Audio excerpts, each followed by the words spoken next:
Bonjour à tous et à toutes, bienvenue à la 16e édition des Open Coffee Petit Déjeuner du numérique qui a lieu aujourd'hui dans des conditions un petit peu spéciales eu égard à la crise sanitaire que nous vivons tous. Désolé pour le retard ce matin, le temps n'était pas avec nous aujourd'hui. Donc aujourd'hui on va parler de résilience numérique. Par rapport à la crise sanitaire qu'on a vécue tous en début d'année et qu'on continue à vivre aujourd'hui. Donc, comme je disais, des conditions un petit peu spéciales. C'est pour ça qu'on n'a pas pu recevoir toutes les personnes qui s'étaient inscrites. Néanmoins, on leur donne la possibilité de visionner en live, via Facebook Live et Instagram Live, les débats qui auront lieu ce matin sur ce thème-là. Donc sur la résilience numérique, nous aurons deux intervenants. Jordan Succar qui est en direct, qui est en visio. Jordan Succar qui est le cofondateur du Spot qui nous accueille aujourd'hui et qui est aussi gérant de Sponsizy. Jordan, tu es là? Jordan? Bon, qui sera là en temps et en heure. Et puis, nous aurons aussi Marvin Gernidier, qui est consultant en stratégie et marketing digital, et qui est aussi le fondateur de MJ Metrics.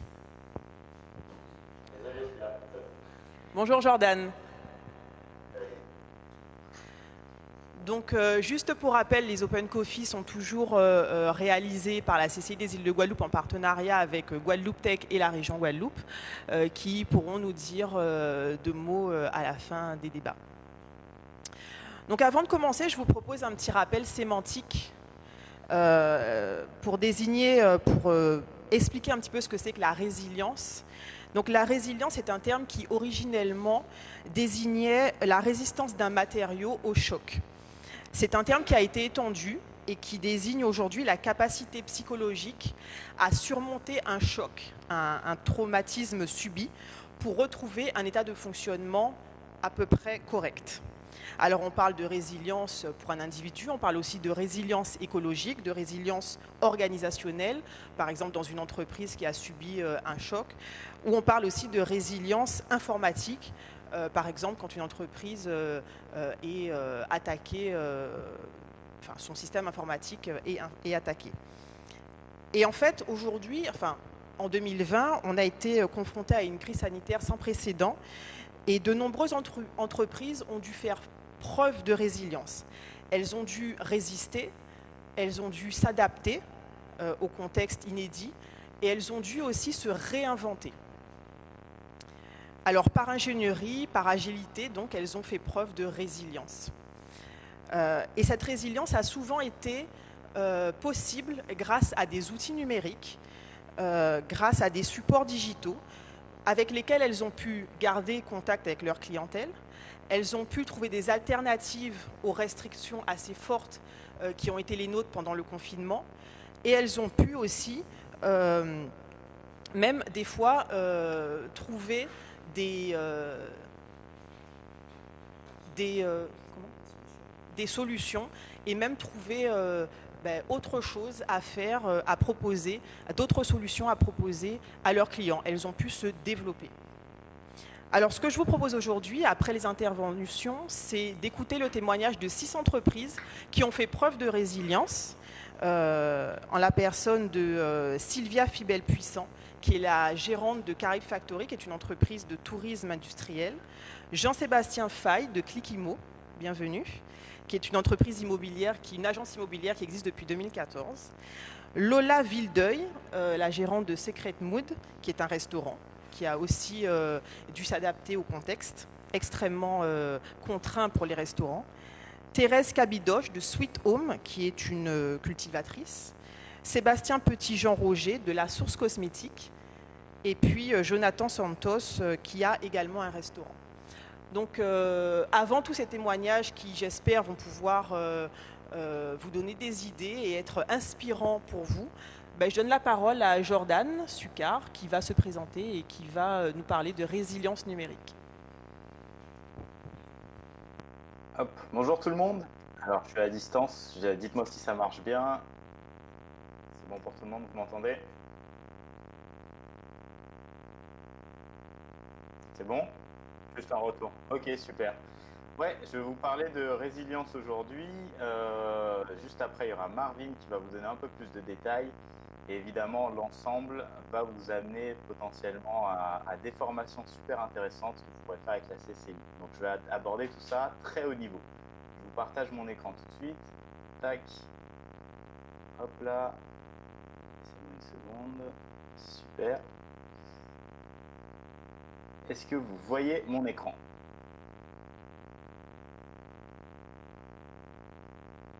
Oui, oui. C'est bon pour vous? Ouais, c'est bon. Commencer? Vas-y, c'est bon, on te vend. Super. Alors, moi, un peu comme tout le monde, 2020, j'avais des super plans. Je me suis dit qu'on allait lancer plein de projets, etc. J'étais super armé. Et il s'est passé un truc qu'on n'attendait pas du tout, c'est le Covid. Que ce soit au niveau du spot, notre modèle est basé sur le sponsoring, l'événementiel et l'accueil de public. 3 mois fermés, plus possibilité d'organiser des événements comme on le faisait avant. Ça a été une catastrophe. Mais aussi sur d'autres entreprises. Vous avez parlé de Spontizy, qui est un logiciel qu'on a créé, qui est basé sur l'événementiel. Bah, c'est simple, plus d'événements, c'est 90% de chiffre perdu. Donc, basé sur tout ça, c'est un peu comme cette petite image qui m'a fait bien rire. J'avais beau être armé le plus au monde, boum, ça arrivait pile à l'endroit où je m'y attendais pas. Donc, ce qu'on s'est dit, c'est bah, maintenant, on fait quoi? Et surtout, vous, en tant que commerçant ou chef d'entreprise, mais surtout commerçant, c'est le but de cette présentation, vous faites quoi maintenant? Bah, c'est simple en fait. C'est ce qui se fait depuis la nuit des temps. C'est soit l'adaptation, soit la mort. Alors, la mort, elle peut être plus ou moins lente et douloureuse. Ça ne veut pas dire que vous allez mourir tout de suite, mais si il n'y a pas de réaction, s'il n'y a pas d'adaptation, de fil en aiguille, il y a peu de chances qu'avec un marché aussi changeant, une entreprise puisse continuer d'exister. De mon côté, j'ai choisi l'adaptation. J'imagine que c'est cette voie que vous allez essayer de choisir aussi ou que vous avez déjà choisi. Concrètement, pour un commerçant, il y avait 4 actions à faire pendant cette crise. La première, c'est tuer les coûts. Si d'une façon ou d'une autre, vous pouviez réduire les coûts, vous pouvez encore le faire, bah, il faut le faire. La deuxième, c'est générer de la trésorerie. La troisième, c'est communiquer. Et la quatrième, c'est évoluer.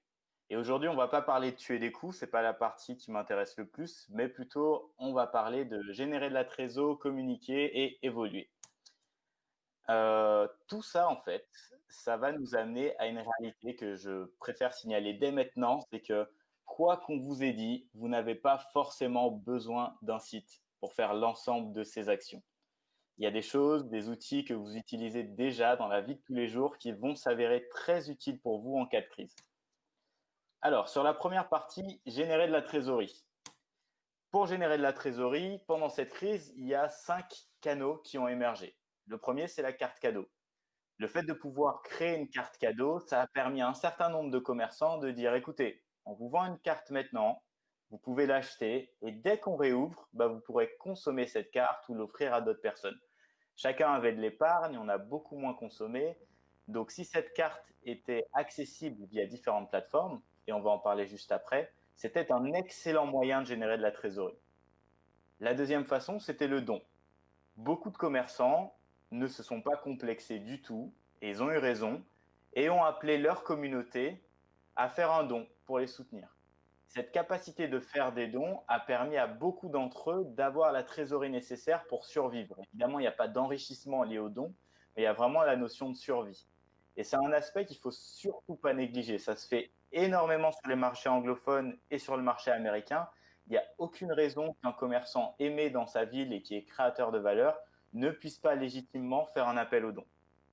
La troisième solution, c'est les précommandes. Beaucoup de personnes ont dit, bah voilà, on ne peut pas vendre en ce moment, bah, ce qu'on propose, c'est de précommander. Voilà les produits qu'on va sortir bientôt, ça peut être dans le prêt-à-porter, ça peut être dans de la mécanique, ça peut être dans un magasin de jouets, ce que vous voulez.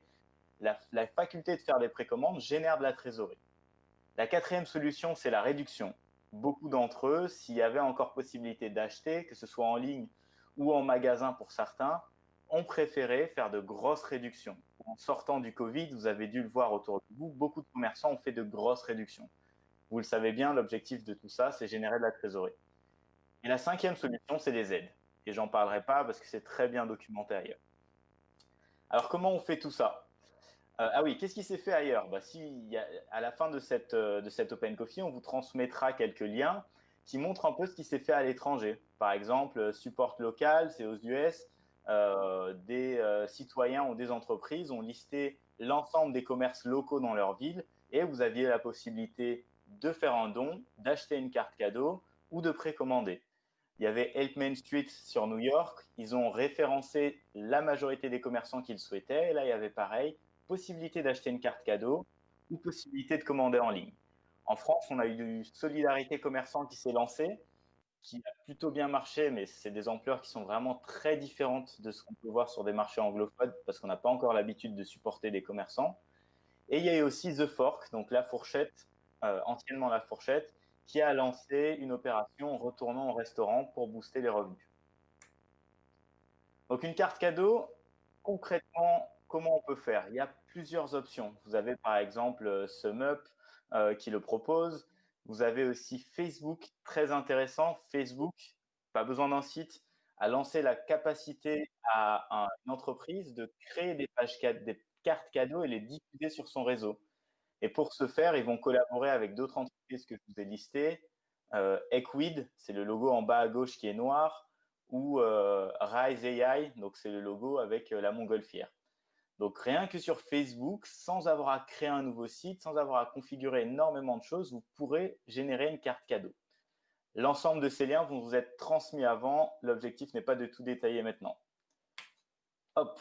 Pour les dons, c'est pareil. Il y a énormément d'alternatives. Facebook a lancé aussi une alternative pour pouvoir réceptionner des dons depuis sa page Facebook. Mais vous avez aussi le pot commun, Letchi, On Participe, Commerce Don ou GoFundMe. Ce qui est intéressant avec ces plateformes, c'est qu'elles gèrent le côté paiement. Et si jamais vous voulez faire un site et sur votre site rajouter un module de paiement et dans ce module de paiement faire une option don, vous allez perdre énormément de temps et d'énergie. Alors qu'avec des plateformes déjà pré-structurées comme celle-ci, elles vont gérer l'aspect légal, gérer l'aspect technique et vous allez vous focaliser sur la communication. Quatrième aspect, les précommandes. Pareil, avec Facebook Business, vous pouvez faire des formulaires. Sur WhatsApp, vous pouvez enregistrer des commandes. Instagram également. Ou alors, vous pouvez simplement utiliser des formulaires. Donc, il y a Typeform, Google Form. On vous enverra la liste et il y a des formations de la CCI à ce sujet.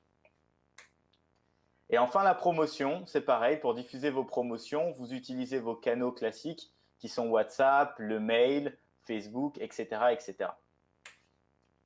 Là, c'est un petit exemple pour que vous puissiez bien visualiser que ce n'est pas un site, mais ça crée la valeur que vous attendiez d'un site internet. On est sur une page Instagram. Sur cette page Instagram, il y a la possibilité d'acheter un produit. Pas de site créé. On reste dans une expérience qu'on appelle native, ça veut dire à l'intérieur de l'app. Et derrière, vous pouvez travailler le côté social. Deuxième aspect, après avoir généré de la trésorerie, pivoter ou évoluer. Et c'est ce qui va être super intéressant avec les invités que vous avez aujourd'hui. C'est exactement ce qu'ils ont fait. Donc, très simplement, par exemple, je suis un restaurant, je ne peux plus accueillir de public. Ce qui s'est passé, c'est on lance les commandes en ligne ou par téléphone, on accélère sur la livraison ou on permet le retrait en drive. Ça, c'est une évolution. Je ne peux plus faire de visite de biens dans le cadre de Clickimo qui est là. On lance les visites virtuelles ou en tout cas, on les booste si elles existent déjà et on accentue la signature électronique.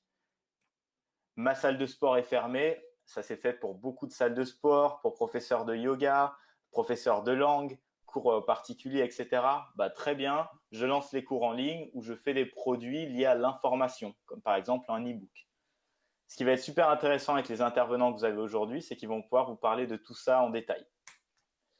Troisième aspect, communiquer. En temps de crise, c'est essentiel. Il y a un point très important, en tout cas pour moi, c'est pas de communauté, pas de résilience. C'est extrêmement dur d'être résilient sans une communauté autour. Et c'est ce qui se fait aussi dans la vie de tous les jours. S'il n'y a pas toute une communauté qui s'entraide pour pouvoir aller au-delà d'une crise, on va déployer une énergie considérable et très peu de résilience va pouvoir se faire. Dans votre cas, en tant que commerçant, c'est la même chose. Dans votre vie de tous les jours, vous allez, en tant que commerçant, créer une communauté. Et c'est pour ça que je suis personnellement persuadé qu'un commerçant, c'est un community manager. Et je ne vais pas parler de community manager en tant que personne qui va simplement gérer votre Facebook ou votre Twitter, mais en tant que personne qui est capable de connaître ses clients, d'avoir une interaction régulière avec eux, de créer des événements liés à la clientèle dans le but de provoquer un achat ou provoquer une relation.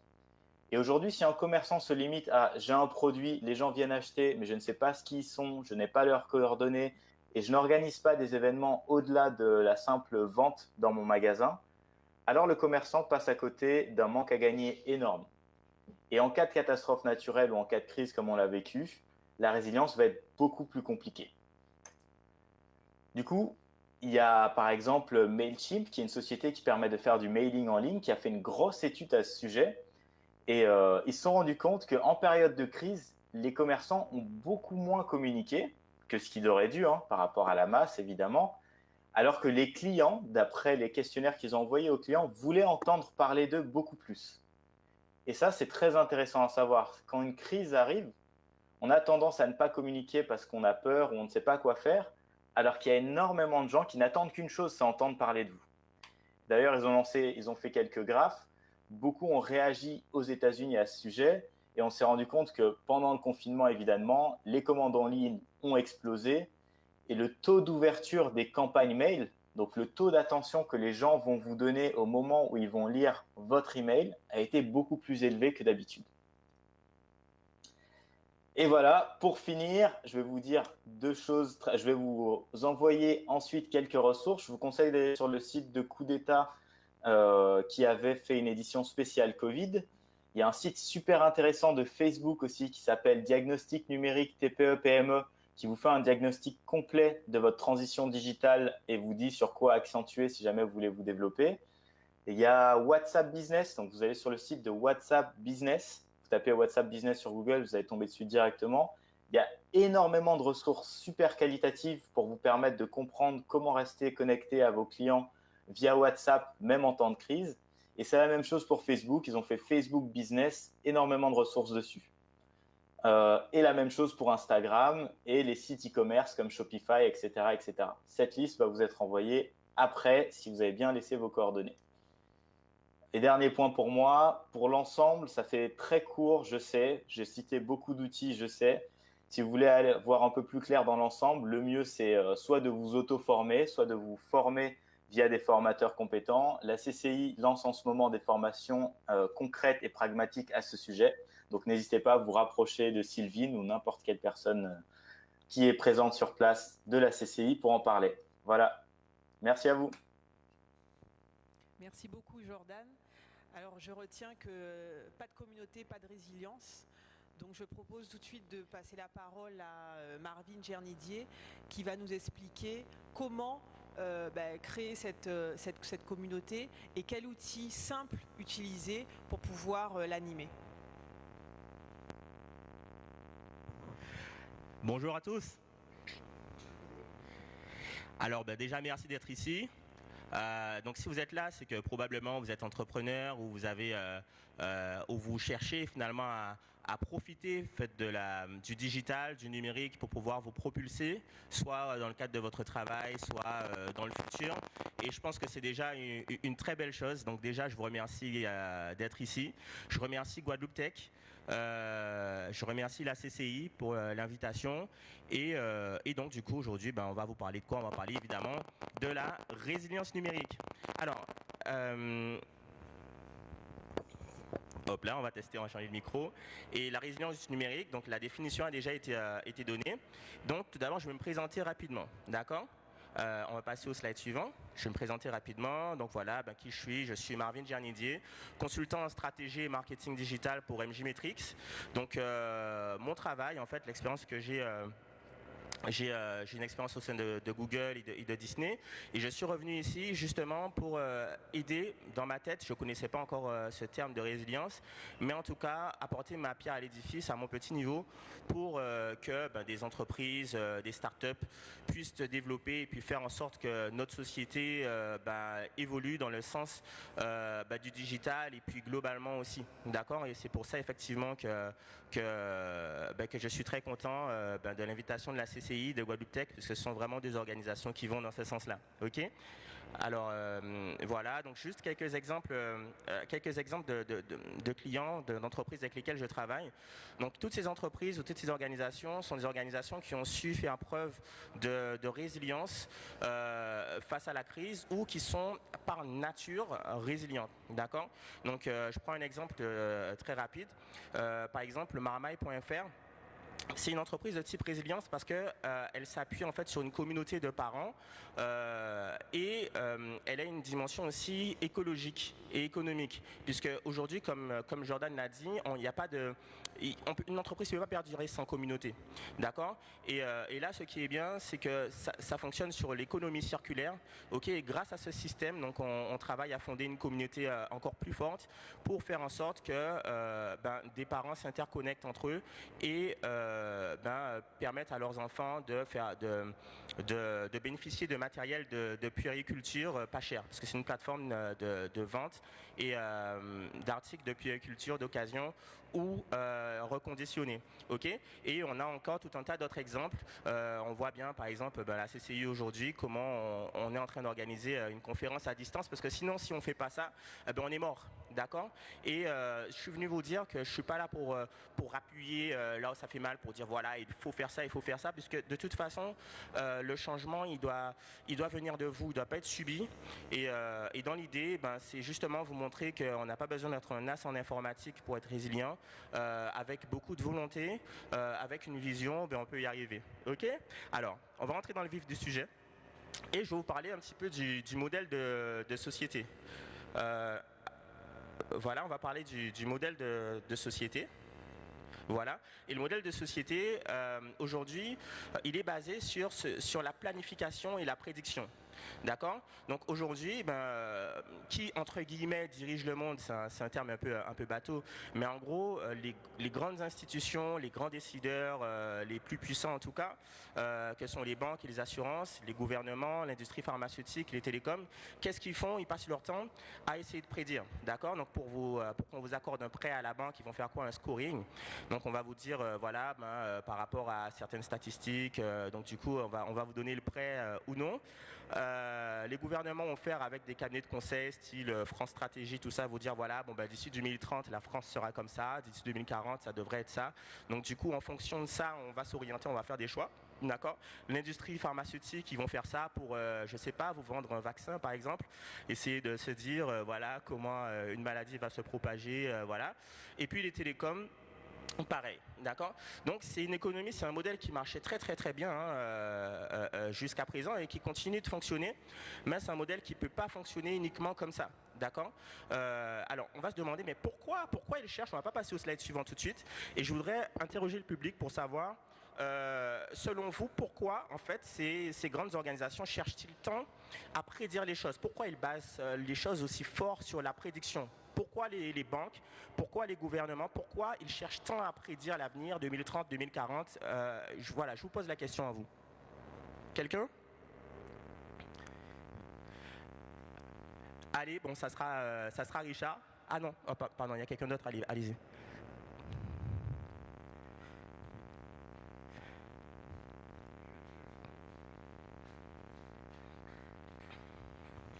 Je dirais pour pérenniser leur revenu.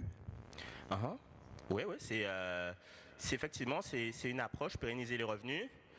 Quelqu'un a une autre idée de pourquoi les entreprises cherchent à prédire comme ça les grandes organisations? Pour permettre justement une anticipation, excusez-moi, pour mieux anticiper en fait ce qui va se passer dans le futur et en se basant sur ce qui s'est déjà produit. Pardon. Exactement. Oui. C'est très juste. J'aime beaucoup cette réponse aussi. Je prends l'exemple des grands groupes pharmaceutiques. On a vu un reportage il n'y a pas longtemps sur Arte qui était édifiant.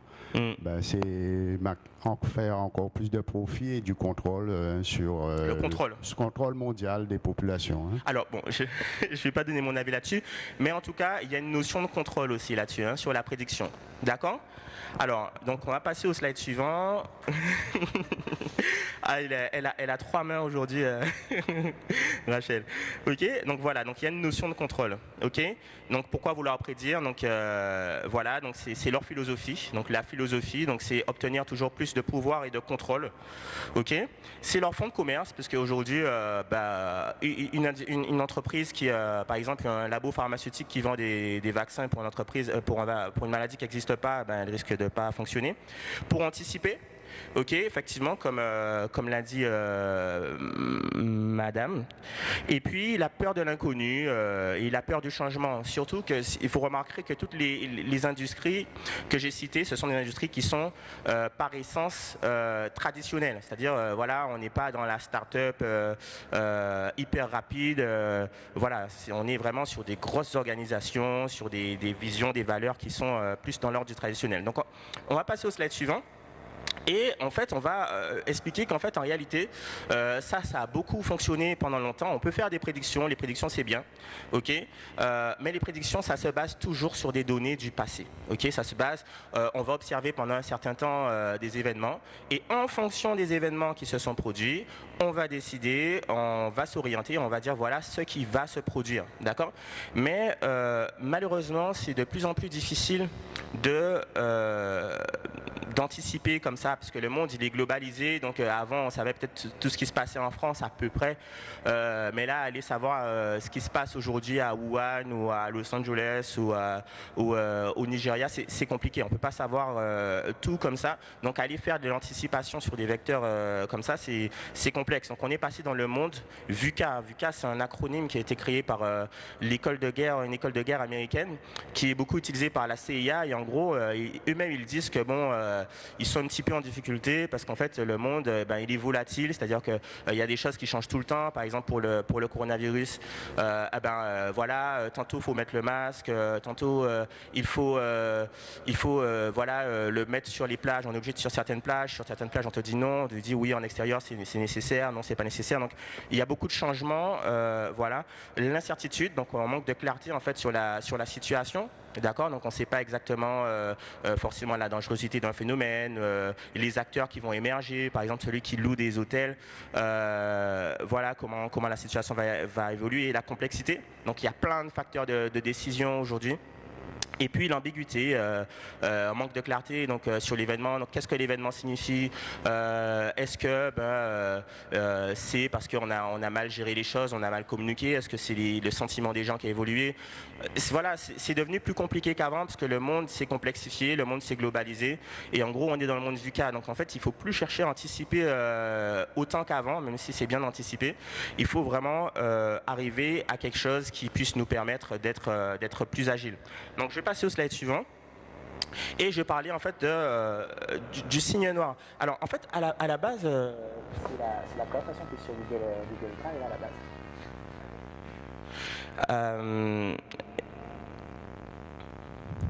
Alors non parce que c'est pas le même. Ouais, parce qu'on a dit hein, sur Google Drive.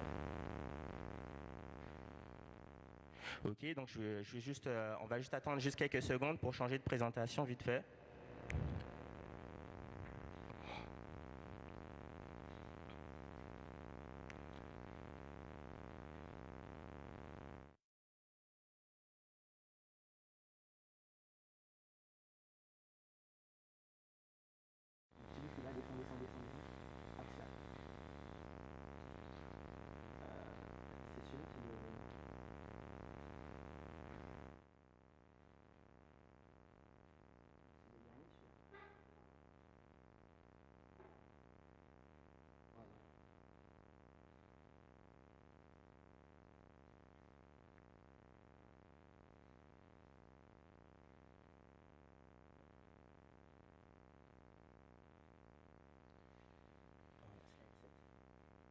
Voilà.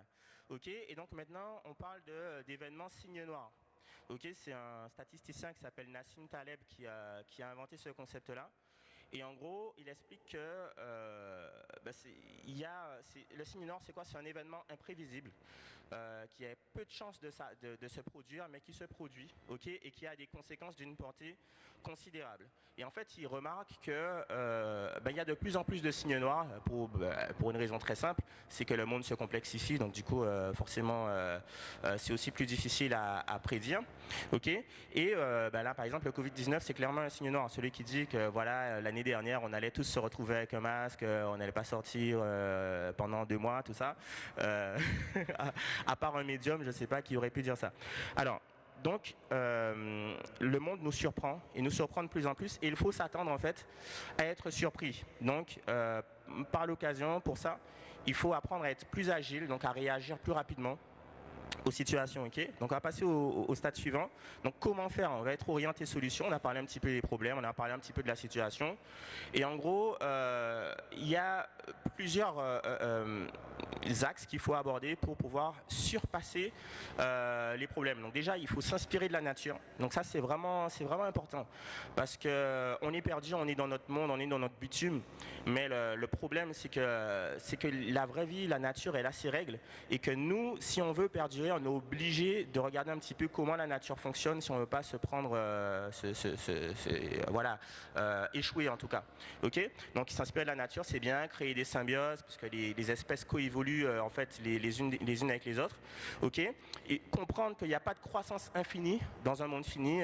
Jamais vous allez avoir, je sais pas, un cerisier et chaque année le cerisier va fournir encore plus de cerises l'année 1, l'année 2, l'année 10. Non, c'est pas possible. Et vous allez peut-être en produire plus chaque année pendant 5 ans, mais ça va pas être infini. Donc c'est quand même une hérésie. Enfin, c'est pas normal que aujourd'hui, le modèle se fonde sur la croissance, sauf que chaque année on peut pas croître. Et ça, il faut se le mettre en tête. Ok. Et il faut respecter les cycles. D'accord, donc on sent que voilà, le monde il évolue par cycle, il évolue pas en fait continuellement, il évolue par des vagues, des cycles successifs, en fait des sortes de rebonds, on appelle ça. Et en fait, il faut sentir en fait la vibe, il faut sentir le truc et ne pas essayer de forcément perdurer sur son modèle et puis dire il faut faire passer des lois pour empêcher que je sais pas, on a vu la situation avec Uber et les taxis. Je pense que vraiment le monde il évolue, il faut essayer de naviguer avec lui, comprendre un petit peu les attentes des gens parce que sinon ça va être mort. Il faut croire en soi, mais moi je pourrais pas vous aider à ça parce que je suis pas coach, c'est pas mon métier. Il faut être agile. Ok, donc trouver des choses qui vont plus vite, éviter en fait les strates de décision trop nombreuses parce que forcément s'il faut envoyer un courrier pour parler au supérieur ou envoyer un mail qui passe par 3 personnes avant et tout ça, le jour où il y a une grosse crise, franchement vous êtes en difficulté. Et puis faire autrement, donc avec ce qu'on a. Ok, donc ici on dit débrouillard, donc bon, il y a une façon de faire débrouillard quand même, mais avec ce qu'on a, donc l'effectuation, apprendre à faire avec ce qu'on a, et puis faire avec moins. C'est l'innovation frugale. C'est en gros, là on n'est plus dans une période où il faut se lancer sur de gros investissements à millions pour tout de suite, puisque franchement on sait pas en fait exactement comment les choses vont évoluer. Peut-être certains vont s'enrichir, tant mieux, mais c'est un risque en fait très très très important. Donc voilà, on va passer du coup au slide suivant et je vais vous expliquer avant de passer. Rachel, on va passer au slide suivant. Ouais, pas de problème. Voilà, donc pour passer au slide suivant, en gros, il faut déjà penser à sortir de la mêlée. D'accord? Il y a une stratégie qui s'appelle la stratégie Océan Bleu. Surtout par exemple en Guadeloupe, on a un petit territoire. Penser autrement, c'est trouver des niches, c'est-à-dire en gros des marchés qui sont peut-être petits, qui sont peut-être pas importants, mais si vous êtes les seuls à le faire, forcément ça va vous donner un avantage. En fait, en situation de crise, ça fait encore plus sens que d'habitude, puisque le monde se prête à ça. D'accord? Alors, on va passer au slide suivant. Ok. Alors, comment faire pour faire ça? Alors, c'est simple. Moi, j'aborde l'axe communication parce que comme je suis consultant en stratégie et marketing, donc forcément, c'est l'axe sur lequel je me fonde. Donc, il faut privilégier des supports. Donc un support, c'est par exemple la télé, c'est un support, le cinéma, les écrans de cinéma, c'est un support, la publicité dans un journal papier, c'est un support, la radio, c'est un support, Facebook, c'est un support, Instagram, c'est un support. C'est ça les supports. Ok. Donc il faut choisir des supports de communication rapides à mettre en place, d'accord, en cette période, pour pouvoir agir rapidement. Ok, ça c'est important puisque les choses changent tellement vite qu'il faut être prêt à rebondir rapidement, 48 heures, 72 heures, avoir fait quelque chose. Et puis, il faut privilégier des supports des médias faciles à ajuster. D'accord? Faciles à ajuster et qui puissent vous permettre de comprendre les choses un peu. En gros, En gros, si vous voulez, il y a des supports qui vous donnent le droit à l'erreur. Le droit à l'erreur, c'est ce qui fait d'une société une grande société, c'est ce qui fait des leaders, de grands leaders. C'est qu'il faut pas avoir peur de se tromper. Et d'accord, mais sauf qu'il y a des supports qui ne permettent pas l'erreur. Par exemple, si vous avez un spot publicitaire à la radio, encore plus de l'affichage, malheureusement, vous avez imprimé vos 4x3 et là, vous êtes planté, c'est mort. Par contre, si vous envoyez un emailing, malheureusement, les gens vont voir un truc avec une erreur, mais vous allez pouvoir envoyer un mail derrière, vous allez dire remplace le précédent, désolé, on s'est trompé, voilà ceci. Pareil sur WhatsApp, par exemple, vous pouvez communiquer sur WhatsApp. Et puis voilà, vous êtes trompé, vous avez dit bon désolé, je me suis trompé, ça arrive, toutes mes excuses, voici la nouvelle information, voici la nouvelle chose. Il faut privilégier ça, il faut privilégier aussi les médias qui nous permettent de comprendre, c'est-à-dire de savoir qui a cliqué, si les gens ils ont cliqué, s'ils ont aimé, la réaction des gens, parce que naviguer à l'aveugle là c'est plus possible, surtout dans la situation financière dans laquelle vous vous trouvez. Il ne faut plus vous permettre de faire des choses sans savoir exactement ce que ça vous rapporte, les retours que ça donne. Ok, donc c'est pour ça que ce qu'on appelle l'accès au savoir. Donc, passez au slide suivant. Ok. Et c'est pour ça que pour la Guadeloupe, parce que selon la situation, il y a plusieurs types de médias, ok. Mais pour la Guadeloupe, il y a 2 médias qui sont particulièrement adaptés pour respecter en fait les principes qu'on a énoncés en fait depuis le début. C'est le premier, donc ce qu'on appelle l'effectuation, faire avec ce qu'on a. Ok. Donc c'est WhatsApp. Le marketing WhatsApp, ça c'est vraiment important. On a une population qui est très WhatsApp. J'imagine que parmi vous, vous êtes quasiment tous sur WhatsApp. Et donc, c'est un média qui est un petit peu négligé pour la communication d'entreprise. Donc, il faut vraiment utiliser ça. Il faut juste un smartphone, Internet et des contacts. Donc, tout le monde a ça. Et puis, faire avec peu.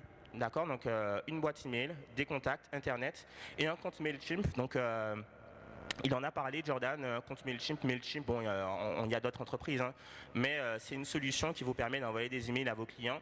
Et je pense surtout aux startups. C'est gratuit jusqu'à 2000 contacts. Donc, c'est souvent les startups n'ont pas forcément 2000 contacts ou pas tellement plus. Donc, du coup, c'est gratuit ou c'est vraiment pas cher lorsqu'on est vraiment sur peu de contacts. Donc, c'était le dernier slide. Et en gros, je vais profiter pour parler d'un atelier qui aura lieu le 8 octobre. Pour la CCI.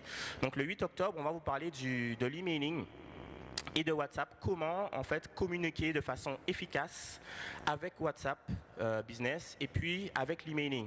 Grâce à ça, vous allez pouvoir avoir le contrôle sur votre communication, à savoir à qui vous envoyez les messages, personnaliser les messages, parce que les personnes aiment bien les messages individualisés, moi aussi, tout le monde. Ok. Comment faire, à quelle heure envoyer les messages. Donc ça, c'est important. Et puis être agile. Par exemple, si vous faites une erreur, vous pourrez corriger. Donc ça va permettre d'avoir déjà le contrôle, d'atteindre vos objectifs de vente. D'accord. Voilà. Donc obtenir un retour sur investissement. Ok. Tout ça en dépensant très peu. Et puis aussi, ça va vous permettre de fédérer, d'accord, c'est important parce que comme Jordan l'a dit, pas de résilience sans communauté. Donc en fait, par WhatsApp, c'est vraiment bien parce que du coup, en ayant un contact direct avec les gens comme ça, ça va vous permettre de fédérer davantage que si vous envoyez un message à la radio et tout, puisque c'est interactif. Si jamais les gens vous répondent, potentiellement vous pouvez leur apporter une réponse, etc. Donc c'est ça. Donc c'est bien c'est le 7 octobre, hein, 8 octobre, voilà. Donc le 8 octobre à la CCI, il y aura la possibilité donc soit d'appeler la CCI directement sur les réseaux sociaux de la CCI, et puis aussi pour ceux qui se sont inscrits par email, vous allez également recevoir la com pour vous inscrire à cet atelier. Bon, j'espère que ça vous a plu un maximum, et puis du coup je vais passer la parole à Sylvine pour qu'elle fasse un petit peu la transition. Je vous remercie.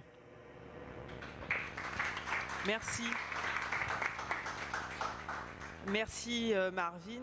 Donc sans transition, moi je vous propose de passer au témoignage qui pourraient être des exemples pour vous, qui pourraient être inspirants, de témoignages d'entreprises locales qui ont su pendant le confinement et peut-être jusqu'à présent faire preuve de résilience. Donc je donne la parole à Sylvia Fibel-Puissant, qui est la gérante de Carib Factory. Donc 3 questions simples. Qui es-tu? Que fais-tu? Et en quoi le confinement t'a impacté? Merci beaucoup. Bonjour à tous. Donc, je suis Sylvia Fibel-Puissant, la fondatrice de Caraïbes Factory. C'est normal?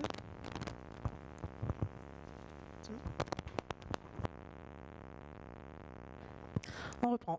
Alors, donc bonjour à tous, je suis Sylvia Fibel-Puissant, la fondatrice de Caraïbes Factory, qui est une agence spécialisée dans la visite guidée des entreprises guadeloupéennes et plus largement caribéennes, que ce soit de manière physique ou de manière virtuelle. C'était qui es-tu, que fais-tu et comment le confinement m'a impacté. Donc si vous avez bien compris, on fait visiter des entreprises. Donc vous imaginez qu'en période de Covid, c'était impossible de pouvoir faire visiter une entreprise. Ça a été un peu un coup de massue. En plus, Caraïbes Factory a été créé en mars 2017. Donc en mars 2020, on a fêté nos 3 années. Quand j'ai lancé mon entreprise au début, je ne sais pas pour ceux qui sont également entrepreneurs, on dit souvent qu'il faut 3 ans avant qu'une entreprise ne se développe. Et puis on se dit toujours, les 3 ans n'arrivent pas, est-ce que c'est vrai ou pas? Et effectivement, au bout de 3 ans, je me suis rendu compte que l'évolution de ma société avait vraiment pris un tournant. On était déjà mieux connus, les gens comprenaient mieux ce qu'on faisait. Puisque visiter une entreprise, quand on dit ça comme ça, tout de suite on se demande mais comment ça, quelle entreprise, en quoi c'est intéressant ou autre. Et au fur et à mesure des années, je pense qu'on a réussi à faire comprendre l'intérêt de pouvoir faire découvrir des procédés de fabrication, l'intérêt pour les entreprises de pouvoir montrer ce qu'elles font de l'intérieur en poussant leurs portes. Et donc on était dans une très bonne lancée.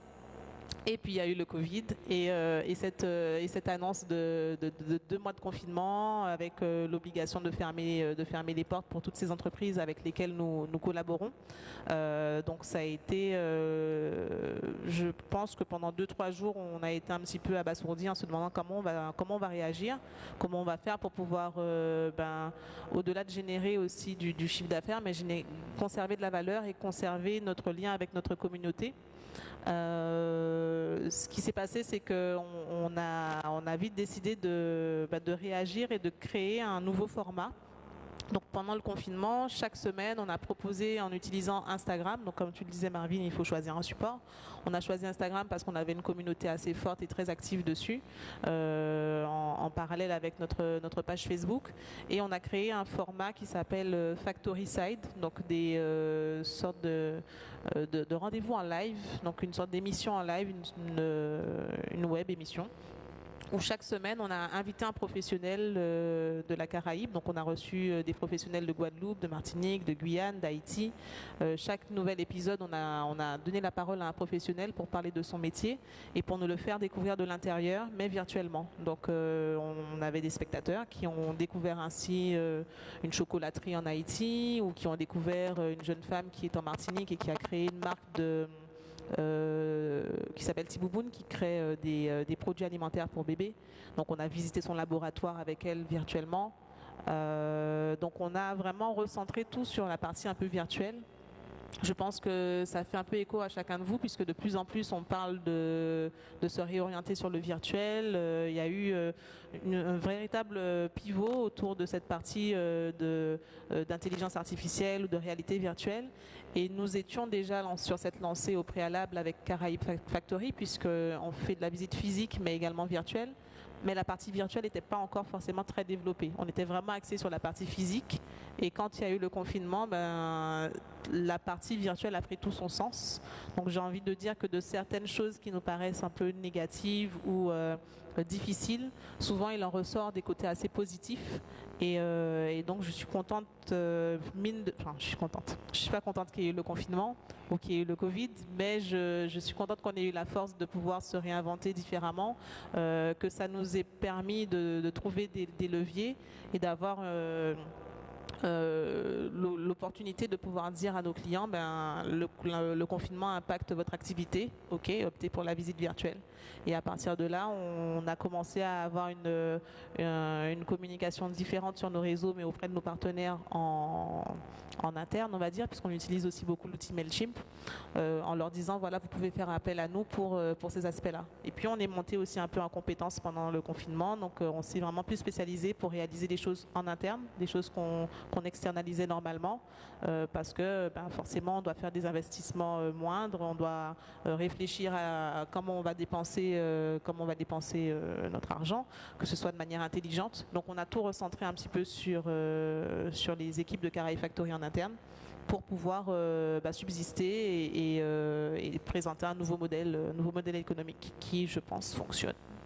Alors Sylvia, est-ce que ce nouveau service que tu as développé pendant le confinement, est-ce que tu comptes le faire perdurer? Est-ce que c'est un nouveau service que tu vas proposer à ta clientèle?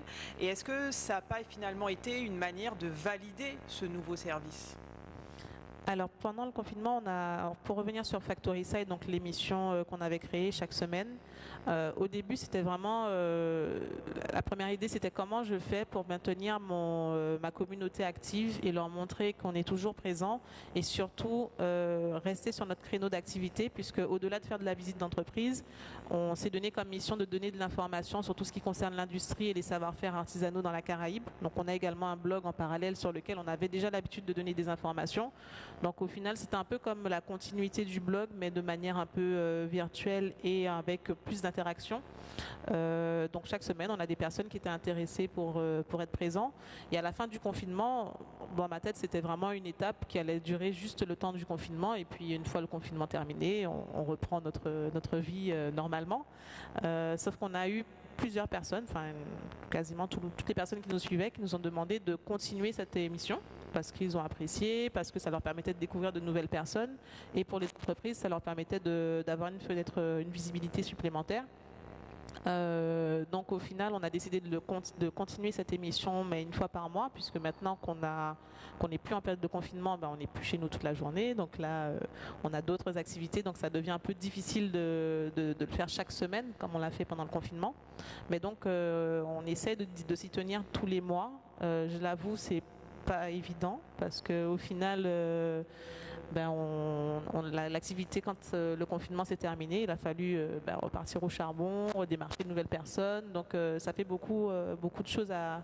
Enfin, c'est comme si le confinement a mis une pause et puis quand ça s'est on s'est dit bon, les portes sont ouvertes, c'est bon, on peut recommencer. J'ai l'impression que tout a redémarré comme s'il fallait vite qu'on rattrape les 2 mois. Donc ça fait une surcharge de travail, mais au final, ça reste toujours très positif, quoi. Et dernière question, finalement ta communauté, tu as su l'animer en lui proposant un service nouveau, mais est-ce que tu as pu la développer? Est-ce que tu as pu toucher une clientèle qui t'était jusque-là complètement inconnue?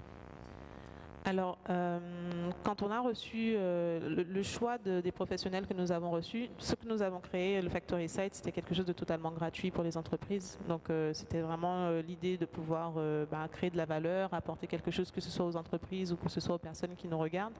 Et souvent, quand on crée des choses qui n'ont pas une arrière-pensée pécuniaire, on va dire, il en ressort aussi beaucoup de positifs et on dit qu'on récolte ce que l'on sème. Je pense que ce n'est pas faux, puisque chacune des personnes que nous avons reçues a découvert ce que nous faisions, parce que ce n'était pas forcément des personnes qui étaient dans nos clients habituels. Donc il a fallu aller chercher des nouvelles personnes ou des nouvelles personnalités que je ne connaissais pas encore, leur proposer de faire partie de cette aventure Factory Site. Et en découvrant Caraïbes Factory, ce sont des entreprises qui souhaitent aujourd'hui collaborer avec nous. Donc notamment on a ce chocolatier en Haïti dont j'ai parlé, qui nous permet de nous ouvrir des portes sur un territoire qu'on espérait atteindre, mais dans lequel on n'avait pas encore forcément de contact. Ça nous a offert également la communauté de ces personnes-là. Donc maintenant on a des personnes d'Haïti ou de Guyane ou de Martinique qui nous suivent. Donc notre communauté effectivement s'est élargie grâce à cela. Et je ne doute pas que dans les prochains mois, notre chiffre d'affaires va se développer différemment également grâce à ces professionnels que nous avons rencontrés. Voilà. Merci beaucoup Avec pour plaisir. ce témoignage.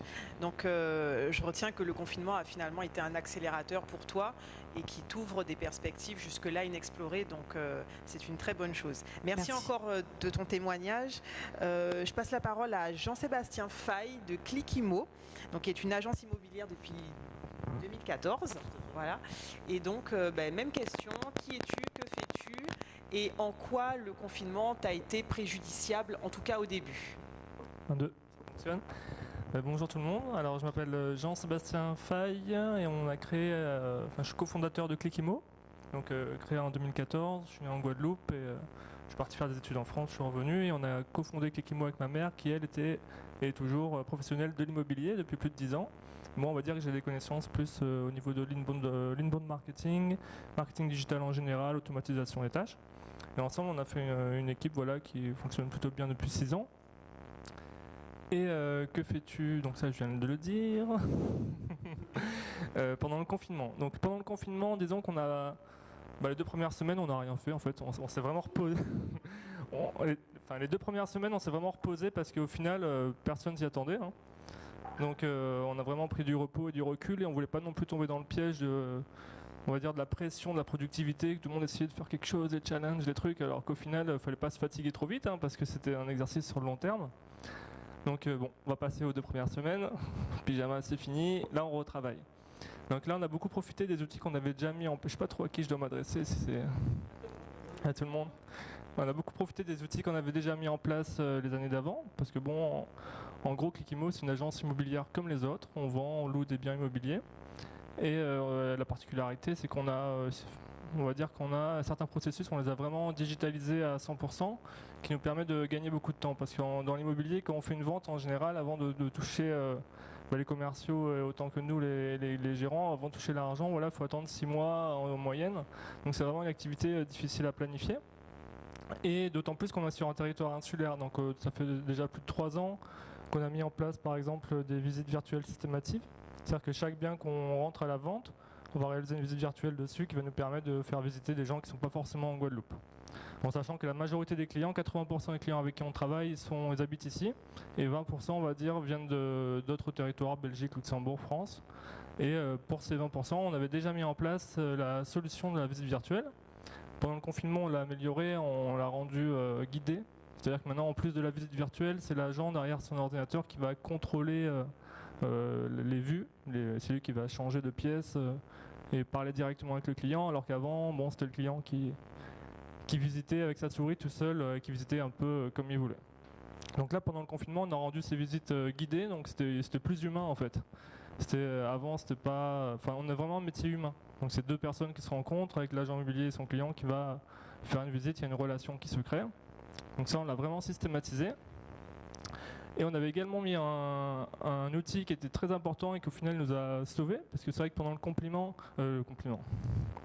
le confinement, les locations, on ne pouvait pas du tout les faire. C'est ça, on n'avait pas le droit de faire de visite avec des personnes sur les biens immobiliers, les maisons, les appartements. L'agent immobilier pouvait s'y rendre. Enfin, on est une équipe de 9 collaborateurs, principalement des filles, et du coup, les négociatrices ne pouvaient pas se rendre avec leurs clients sur les biens. Donc la seule possibilité qu'on avait, c'était qu'elles arrivent avec leur matériel de visite virtuelle, qu'elles fassent leur visite et ensuite faire les visites guidées avec les personnes qui nous avaient contactés à distance. Donc ça, c'est la partie, on va dire, physique. Mais en gros, le plus important, c'était de garder les dossiers qui étaient déjà en cours avant le confinement. C'est-à-dire que si on ne finalisait pas les dossiers d'avant le confinement, là, on aurait eu des vrais problèmes financiers. Parce qu'au final, c'est les ventes qui nous font vivre dans l'immobilier. Et là, en fait, il y a 3 ans, on a mis en place une plateforme qui nous a vraiment sauvés pour le coup. Donc ça permet de dématérialiser le processus de vente immobilière. C'est une plateforme qui met en relation les notaires guadeloupéens, les acquéreurs et les acheteurs. C'est-à-dire qu'il y a plusieurs notaires à qui on a proposé la plateforme. Bon, pas tous étaient d'accord parce que c'est vrai qu'il y en a qui sont un petit peu old school avec les papiers et les dossiers normaux. Mais à notre grande surprise, il y en a beaucoup qui ont adopté la plateforme.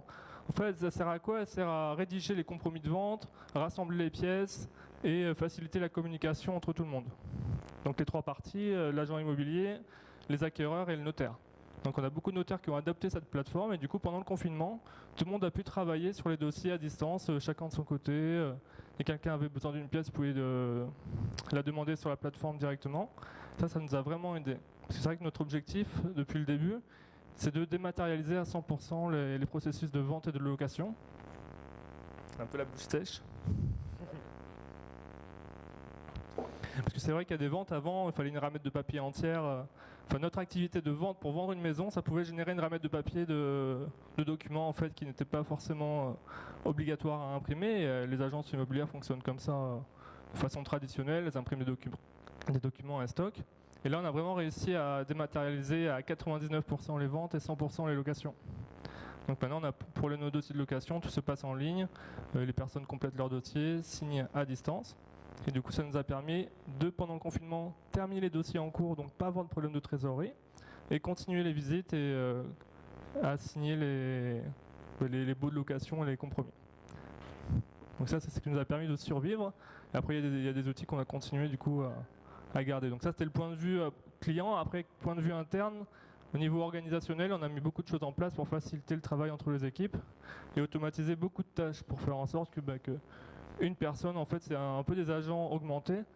Grâce à un processus d'automatisation, on a réussi à faire qu'une personne puisse faire des tâches de 3 personnes et de faciliter le travail. Bon, tout ça, le but, c'est quand même de faciliter les rapports humains et que la technologie soit au service de l'humain et non l'inverse.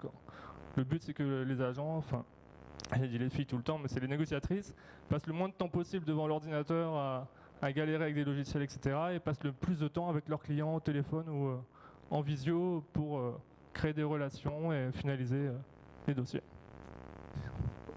Merci beaucoup, oui. Donc finalement, la visite virtuelle, c'est un outil que vous aviez déjà. Aujourd'hui, est-ce que tu continues à l'utiliser? Et si oui, à quelle proportion? Ou en tout cas, quelle a été l'évolution de la proportion de la visite virtuelle par rapport à vos pratiques traditionnelles, je dirais? Alors la visite virtuelle, on l'utilise constamment dans le cadre des mandats exclusifs, c'est-à-dire que quand le vendeur nous fait confiance à 100% pour la vente de son bien, donc là on réalise systématiquement une visite virtuelle. Maintenant l'évolution par rapport à la période du confinement et le coronavirus, c'est que ça va être des visites guidées. Donc c'est comme sur Zoom, sauf qu'on a l'écran de la visite virtuelle et l'agent qui dirige en fait la visite et le client qui est vraiment spectateur et qui écoute et qui interagit avec l'agent immobilier. Sachant que bon, il n'y a pas beaucoup de personnes qui vont acheter directement à distance en voyant juste une maison sur un ordinateur. Je ne sais pas si ça vous dirait d'acheter une maison à 300 000 € en regardant une visite virtuelle. Non, forcément. Mais ça permet c'est très écologique comme système, je ferai une petite parenthèse, parce qu'en fait, il y a des gens, pour une toiture ou un carrelage qui leur plaît pas, il y a des fois on se déplace une demi-heure de voiture, on va voir la maison, et dit ah non, c'est pas pour moi, non. Là, le petit carrelage, la salle de bain avec les carreaux bleu turquoise, non merci, au revoir, à bientôt. 2 fois une demi-heure de trajet, gasoil, etc., du temps. Donc ça, c'est vrai que la visite virtuelle nous a permis de garder du temps, de qualifier les personnes qui allaient venir, et donc un gain de temps et écologique aussi forcément pour les déplacements. Par contre, il nous est arrivé à 4 reprises de vendre 100% grâce à la visite virtuelle pour des gens qui habitaient en France, souvent pour loger leurs enfants qui faisaient des études sur place. Donc il y a 4 reprises, on a réussi à vendre donc au premier abord avec une visite virtuelle et ensuite avec des conférences en visio sur place avec l'agent sur WhatsApp vidéo. Et là, ils n'ont pas eu de problème. Bon, après, c'était pas des gros biens non plus, mais c'est arrivé, on l'a fait à 100%. Donc ça, c'est vrai que ça nous a beaucoup servi. Mais c'est vrai qu'il y a tout le temps, une fois que tous les critères sont levés, une visite finale à effectuer pour finaliser le bien, enfin la vente. Merci encore pour cet exemple de résilience numérique. Merci beaucoup, Monsieur Faye. Alors, je passe la parole maintenant à Lola Vildeuil du restaurant Secret Mood, qui, on le sait bien, fait partie des secteurs les plus touchés par le confinement, puisque c'est un secteur qui a vraiment subi des fermetures franches dès le début. Donc, même question, qui es-tu, que fais-tu et comment le confinement t'a impacté, au moins au début? Bonjour. Donc je m'appelle Lola Vildeuil, donc cofondatrice de Secret Mood, donc deuxième fondateur est mon mari, donc Sébastien Vildeuil. Donc on a un restaurant végétarien et végétalien sur la marina du Gosier. Donc en effet, pendant la crise sanitaire, donc on a été les premiers à fermer, du coup la partie restauration. Donc nous on est ouvert que la journée, donc de 8h à 15h, donc pour toute la partie soir on n'était pas impacté. Donc en effet au début les 2 premières semaines on essayait de comprendre un petit peu ce qui se passait. Nous on est vachement présents sur la partie réseaux sociaux, donc Instagram, Facebook surtout. Et donc la première question a été comment garder notre communauté et continuer à l'entretenir du coup de chez nous.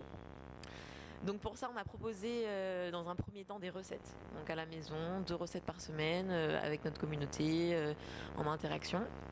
dans un premier temps, puis une partie en ligne. Donc on a créé un site internet. Donc on avait déjà l'idée depuis un petit moment.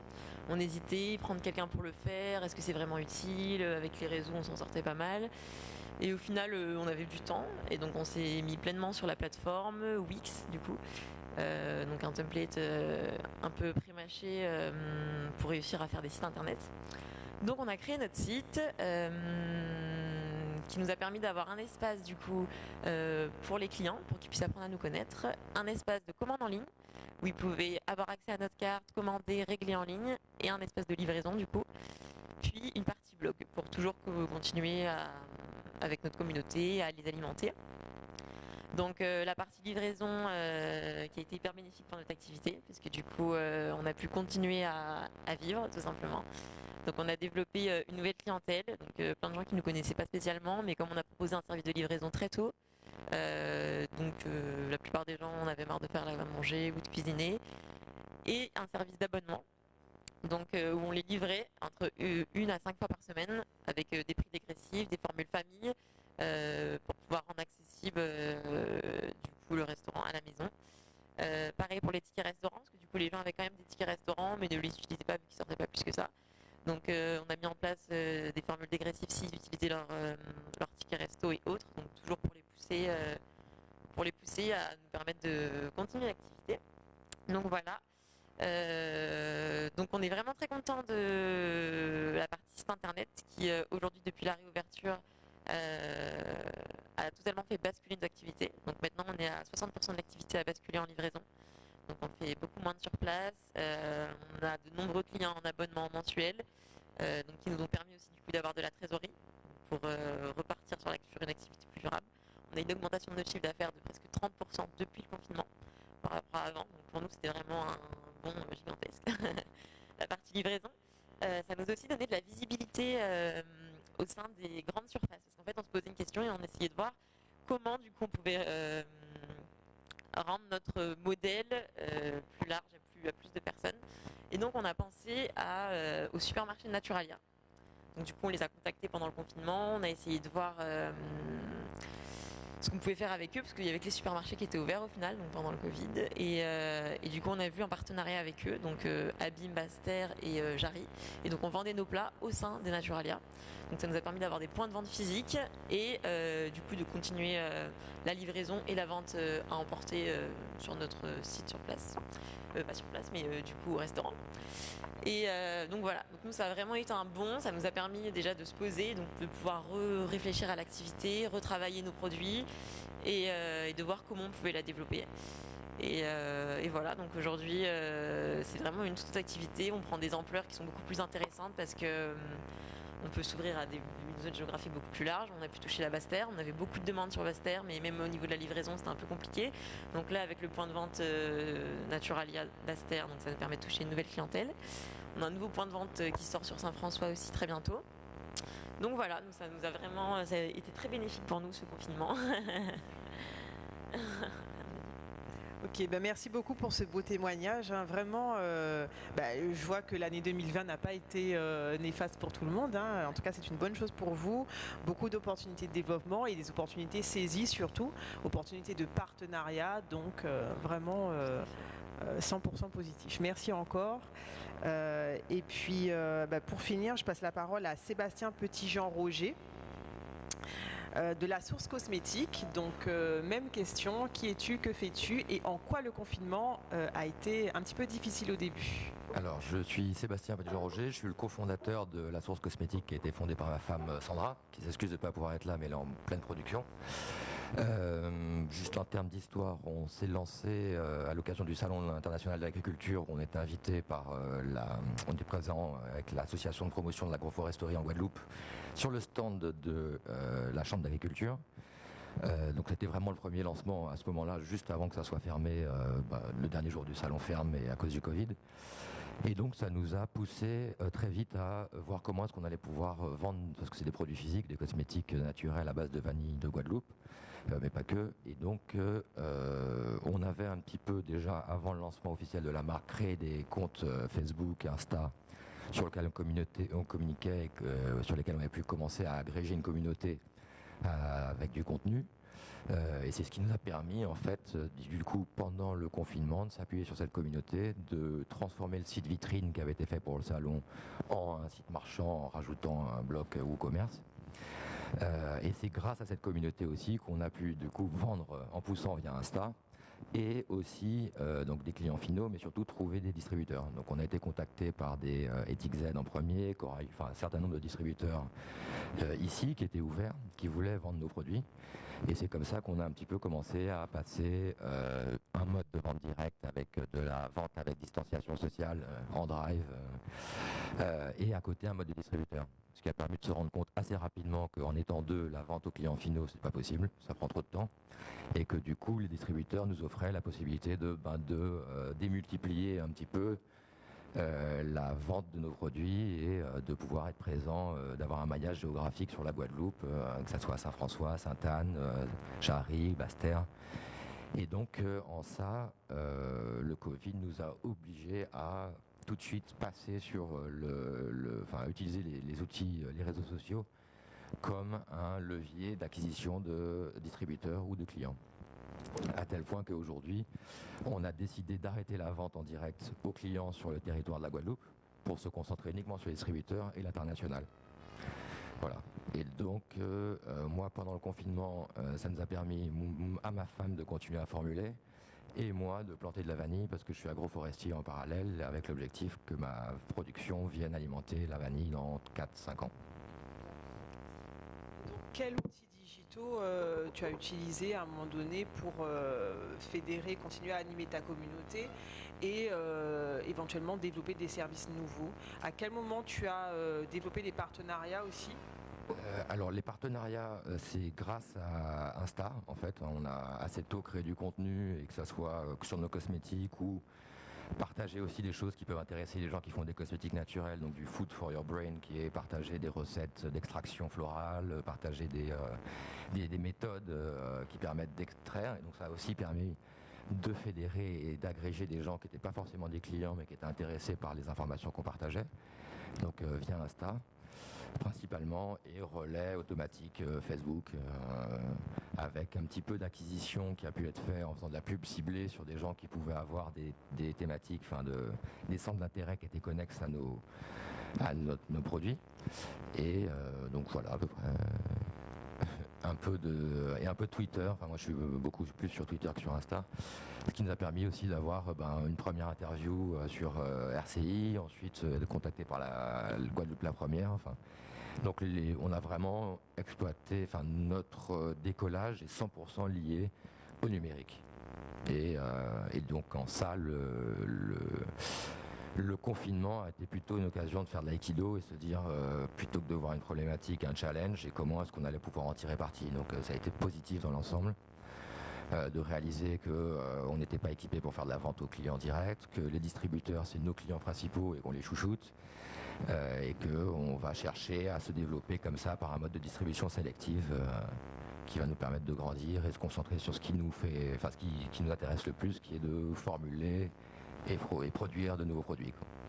Donc en fait, les outils digitaux ont plus été là pour construire le modèle économique qui est, disons, plus adapté à ton activité plutôt qu'avant. Et aujourd'hui, est-ce que les outils digitaux te permettent également de vendre ou de faire ton activité? Ou est-ce que ça a vraiment été pour découvrir des nouveaux partenaires et saisir ces opportunités de partenariat? Alors, on a récemment mis en place Insta Shopping, c'est-à-dire c'est la possibilité de relier son Instagram avec son site et sa boutique et de pouvoir taguer des produits. Alors, le site qu'on a fait, et si tout le monde qui est dans l'e-commerce il passerait dessus, il y a de l'optimisation à faire sur le funnel pour convertir et tout ça, mais bon, ça a le mérite d'exister. Maintenant, il y a des solutions aussi très simples qui existent. Il y a SumUp qui permet de faire des boutiques en ligne et qui marche très bien pour les gens qui n'ont pas envie de se lancer dans un site et qu'on peut mettre sur sa description Insta. Et ça, typiquement, c'est vraiment bien parce que tout est intégré, quoi. Il y a juste à mettre ses produits, le prix, le paiement est géré. Quelle était la question initiale? Je suis perdu. Est-ce que les outils digitaux te permettent aujourd'hui de fonctionner, de mener ton activité, ou est-ce que c'était juste pour avoir les partenariats?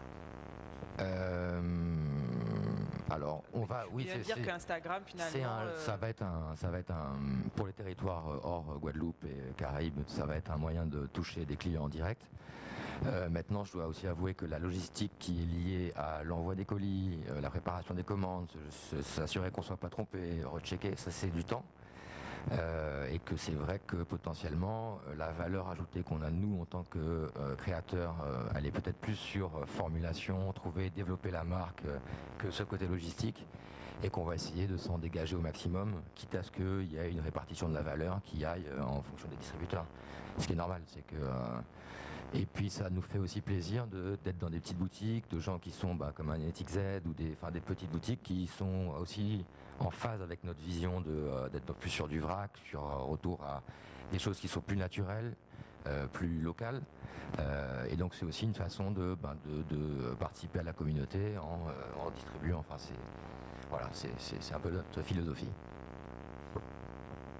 Merci beaucoup, merci pour ce témoignage. Est-ce que Madame Thérèse Cabidoche est présente? Non. Et Jonathan Santos non plus. Bon, c'est tout pour les témoignages. J'espère qu'ils auront été inspirants pour vous.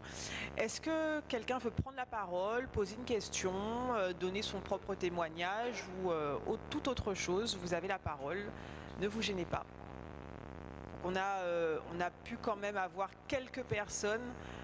En respectant bien entendu les gestes barrières. Donc c'est un groupe très restreint de personnes qui est là. Donc on va te donner la parole. Donc avant de poser votre question, dites-nous rapidement qui vous êtes et ce que vous faites. Bonjour à tous. Alors en fait c'est pas une question, mais en fait juste de donner mon expérience et une nouvelle plateforme que j'ai utilisée.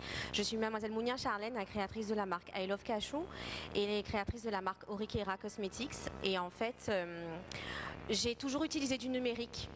Vraiment toujours. J'ai un site, j'ai une application. Ça a toujours été virtuel dans ma société, même si j'ai un showroom où je reçois mes clientes. Et en fait, les 2 premières semaines, j'étais en mode tranquille, ça va. Effectivement, les 2 premières semaines, je pense que tout le monde l'a pris cool. Et c'est la 3e semaine où je me suis dit, mon Dieu, comment on va faire? Parce que c'était en pleine période de Pâques, qui est mon plus gros chiffre d'affaires, puisque ce sont des maillots de bain que je vends. Donc c'était un peu compliqué et pendant le confinement je n'ai rien publié parce que j'estimais, enfin c'est mon avis, peut-être que j'ai mal fait, je pense que j'ai mal fait, mais je n'ai rien publié dans le sens où on joue sur la frustration des gens. Je vends des maillots de bain, les gens ils peuvent pas sortir pour aller se baigner à la plage, donc je n'ai rien publié pendant plus de 2 mois. Et c'est ensuite au déconfinement que j'ai eu l'idée d'utiliser la fameuse plateforme WhatsApp, où je ne savais pas qu'en fait que les gens étaient beaucoup plus réactifs sur cette plateforme. Donc peut-être que ça va donner des idées aux gens.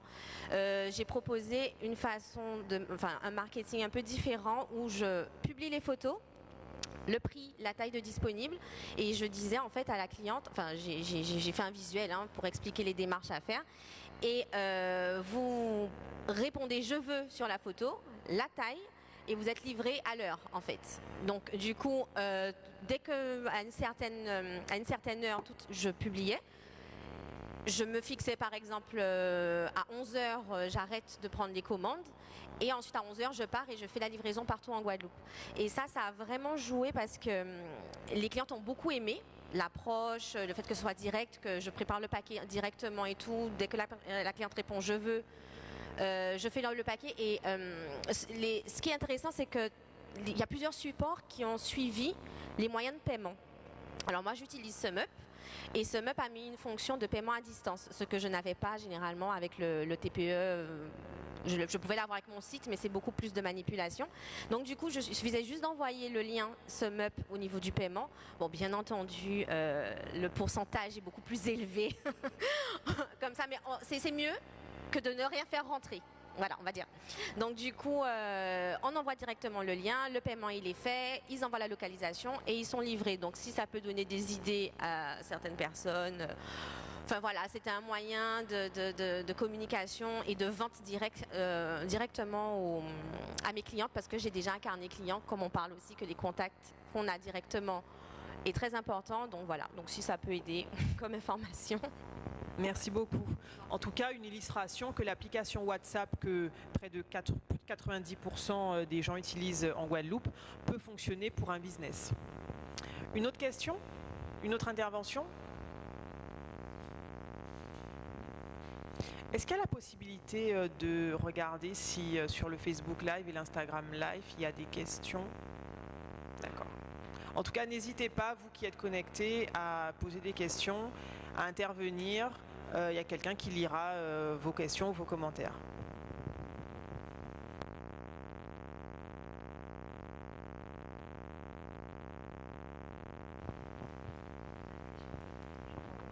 Bonjour.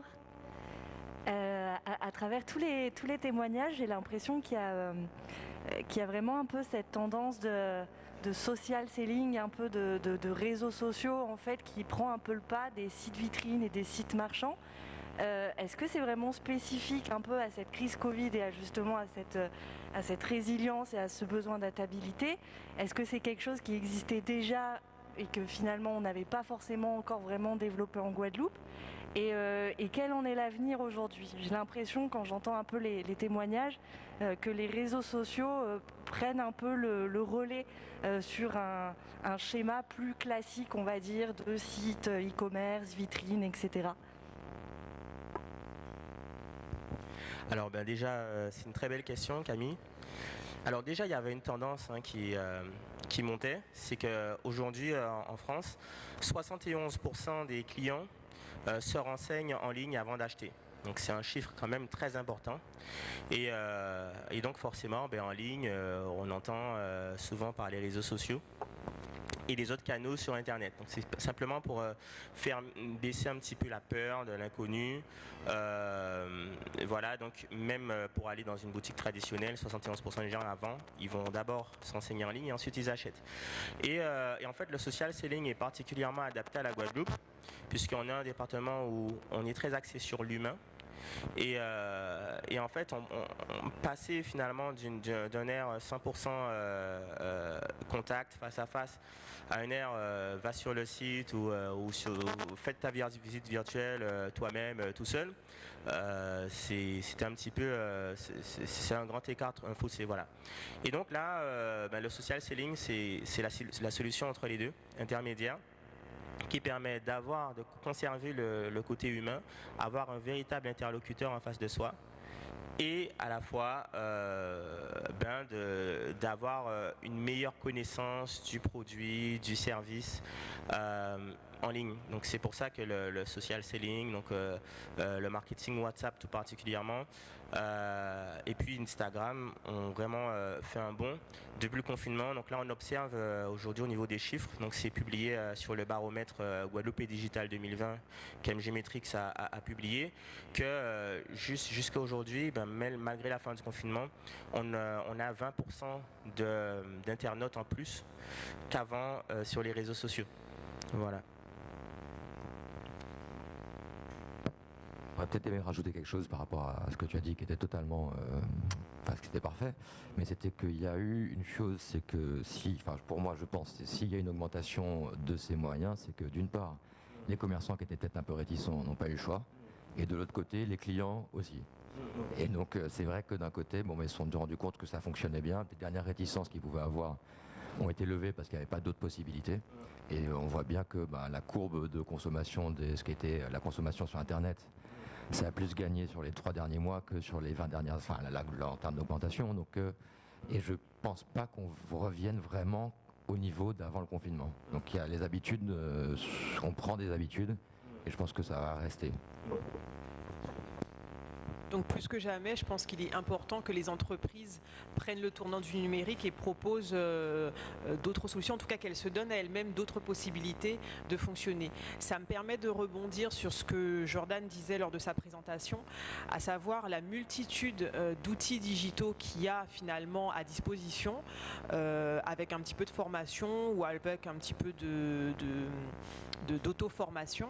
Et la CCI vous propose le 1er octobre prochain un atelier pour justement vous aider à choisir la bonne stratégie pour votre entreprise. Alors que vous ayez un restaurant où vous êtes amené à faire la livraison, que vous ayez une agence immobilière ou une agence ou un magasin de prêt-à-porter, chaque outil n'est pas forcément le mieux adapté à vos besoins.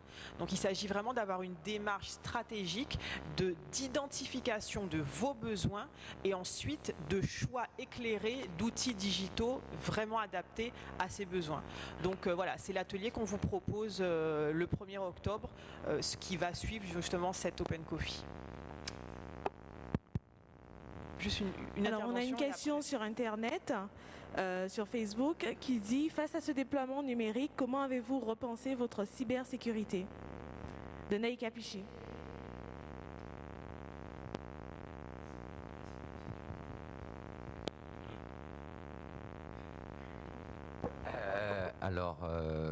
Je pense que je pense pas qu'il y ait d'augmentation de menaces, parce qu'on passe de cybersécurité, et qu'aucun de nous est sur des territoires stratégiques ou des domaines stratégiques. En revanche, je pense qu'il faille rappeler que maintenant, comme les réseaux sociaux sont des moyens de vente, des canaux de vente, potentiellement qui peuvent accéder, connectés à sa compta, à son site ou quoi, il faut juste se rappeler que des recommandations par rapport à ces mots de passe, c'est avoir une politique de sécurité qui soit un petit peu plus stricte que celle qu'on a pour son mot de passe habituel qu'on a sur tous ces sites.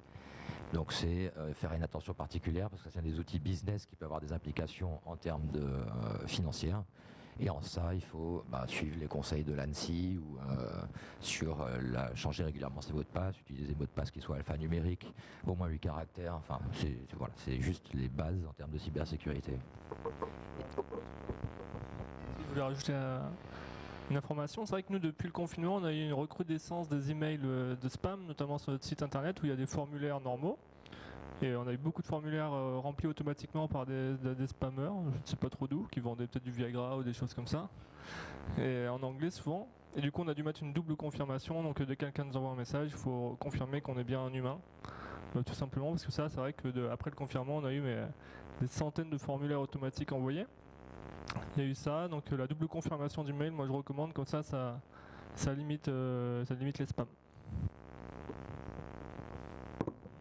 On a d'autres questions sur le net. Alors sur Instagram, cette fois, la question de Monsieur F qui dit « Quel ajout technologique majeur vous a imposé l'arrivée du Covid ?»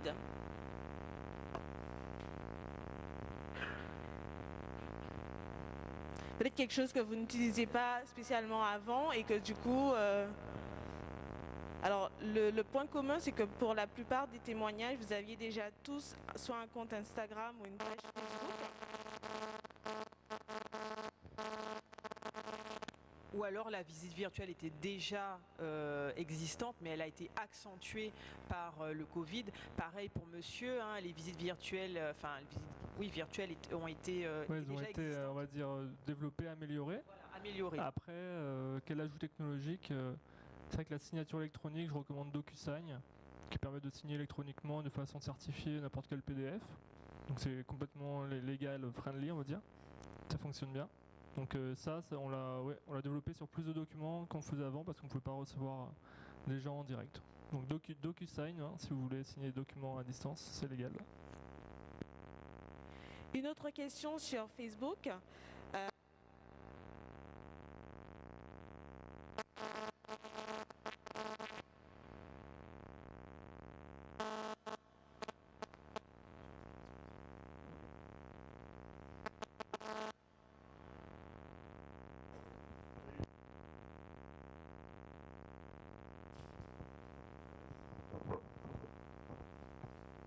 Alors désolé, donc la question c'était superbe conférence, on parle beaucoup de réseaux sociaux type Facebook, Instagram et même WhatsApp pour la Guadeloupe. Peut-on s'attendre dans les années à venir au lancement d'une application de type WeChat comme cela existe en Chine où tout sera fait depuis une application unique? Où tout se fera depuis une application unique? Alors, déjà, merci à... Comment il s'appelle? Thomas. Ok, merci à Thomas pour sa question. Alors, en réalité, Facebook est en train d'aller dans ce sens-là. puisque là, il y a déjà une proposition qui a été faite et c'est déjà fait ou en phase d'être fait en Angleterre, où les agents de l'administration anglaise vont se connecter, c'est-à-dire que la connexion, l'étape de vérification pour se connecter par exemple au travail se fera par Facebook par exemple en Angleterre. Ensuite, il y a déjà la possibilité de payer en ligne sur Facebook. Facebook intègre en fait tout un tas de fonctionnalités complémentaires qui vont permettre à terme d'intégrer un petit peu tout ce qu'un commerce a besoin. Et d'ailleurs, Facebook a fait une conférence durant le confinement pour parler en fait de sa volonté, surtout pour les entrepreneurs, de tout centraliser et de fournir petit à petit toutes les solutions pour permettre aux petits commerçants de se développer. Maintenant, ça c'est mon avis et que partagent beaucoup de stratégistes dans le monde, c'est qu'il faut garder en tête que ces solutions-là, c'est génial, on les utilise tous, mais qu'en fait, elles ne nous appartiennent pas. C'est-à-dire qu'aujourd'hui, vous êtes sur Facebook, les données de vos clients, tout ça, en fait, même si vous les utilisez, elles appartiennent à Facebook. Et donc, si vous centralisez tout sur des applications type WeChat, Facebook et tout, vous vous exposez de deux façons. La première, c'est que demain, s'ils décident que vos propres clients, vous ne pouvez pas trop voir, par exemple, ce qu'ils font. Par exemple, sur Facebook, des gens on like votre page, mais ils ne voient même pas ce que vous postez. Donc, du coup, c'est embêtant. Et puis aussi, si vous vous développez de façon exponentielle, et vous n'avez pas forcément besoin d'être un très gros, hein, mais à partir du moment où vos domaines d'activité stratégiques, vous les localisez sur une plateforme de réseaux sociaux, là, voilà, c'est comme si vous donniez votre matière grise, toute votre expertise à un géant américain, et n'importe quelle entreprise ailleurs pourrait possiblement, ou Facebook lui-même, avoir accès à ces données-là pour développer des choses et encore plus vite et encore plus fort que vous, puisqu'ils ont plus de moyens. Merci Marvin. Alors, autre question sur Facebook de Rabonic qui dit: avec l'usage des outils digitaux pour la vente, comment pensez-vous concrètement à la gestion des CRM, donc management des relations clients, et étant essentiellement orienté vers l'humain, parce que justement certains clients apprécient davantage le rapport concret avec les enseignes de vente. Comment pensez-vous concrètement la gestion des CRM, donc management des relations clients, en sachant en fait que cette clientèle apprécie pour le plus souvent le rapport humain? Alors, c'est une très belle question. Donc, c'est quelque chose aussi sur lequel MJMetrix a travaillé pendant le confinement et a avancé sur ces sujets-là. C'est que les CRM, justement, comme c'est centralisé, ça permet de tout regrouper. Donc il y a les CRM par exemple comme celle-ci ou d'autres solutions, je ne vais pas trop rentrer dans la technique, je veux que ça reste ouvert à tous. Mais en gros, il y a des façons d'échanger directement avec ses clients sans aller naviguer sur Facebook, sur Instagram, revenir pour gérer sa facturation. On peut tout avoir centralisé dans le même logiciel. Et même lorsque les passerelles n'existent pas, par exemple avec vos logiciels de facturation, il y a des façons, en faisant appel à des intégrateurs, des développeurs et des sociétés, des agences digitales, de créer ces passerelles-là pour que, par exemple, votre logiciel de facturation communique avec le CRM. Ça permet d'avoir tout dans un seul lieu.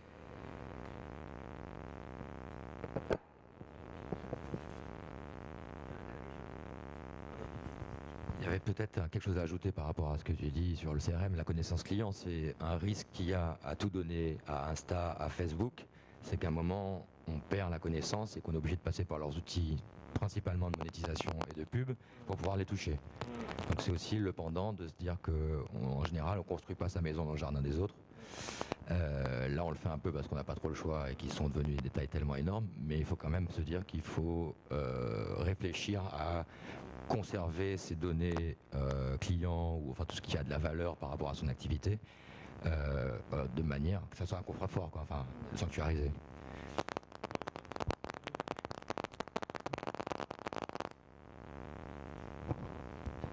Pour rebondir sur le CRM et l'humain, la connexion entre les deux, mais pour moi, en tout cas au sein de notre activité, ce CRM c'est vraiment un deuxième cerveau qui permet justement de privilégier l'humain, et c'est vrai que c'est hyper important, surtout ici où on a pas mal de bon, d'industrie où souvent on oublie de rappeler, tout simplement. C'est une maladie, on oublie de rappeler.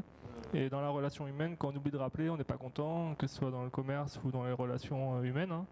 Et c'est vrai que le CRM, rien que pour ça, c'est hyper important de bien paramétrer ces rappels. Il est vraiment au service de la relation. Oublie pas de rappeler un tel, justement pour maximiser le bon sens et la qualité de cette relation. Il ne faut pas oublier que le CRM, c'est vraiment un deuxième cerveau qui vous permet de garder le contact et de vous relancer au bon moment aussi. Il n'y a pas besoin d'avoir de gros outils. On peut commencer un CRM avec Trello et Google Agenda, ça fonctionne très bien. Et après, dès qu'on se développe, on peut avoir des outils importants. Mais c'est un deuxième cerveau qui vous permet de ne pas oublier les rappels.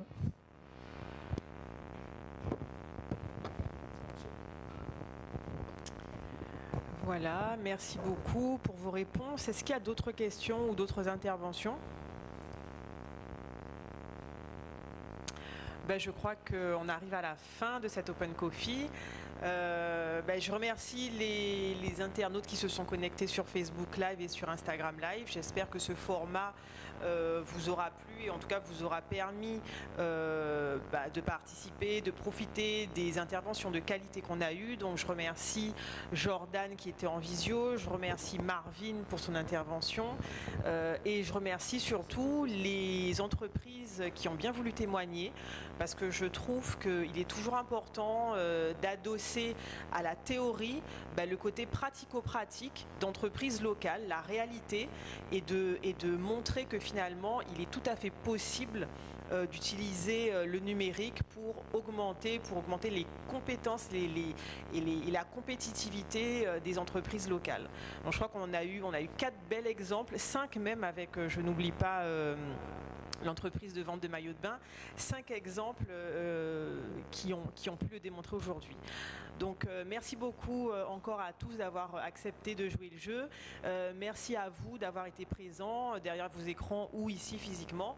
Et je vous dis à la prochaine fois. N'hésitez pas à rester connectés sur les réseaux sociaux de la CCI pour connaître les prochains rendez-vous. À bientôt et bonne journée à tous.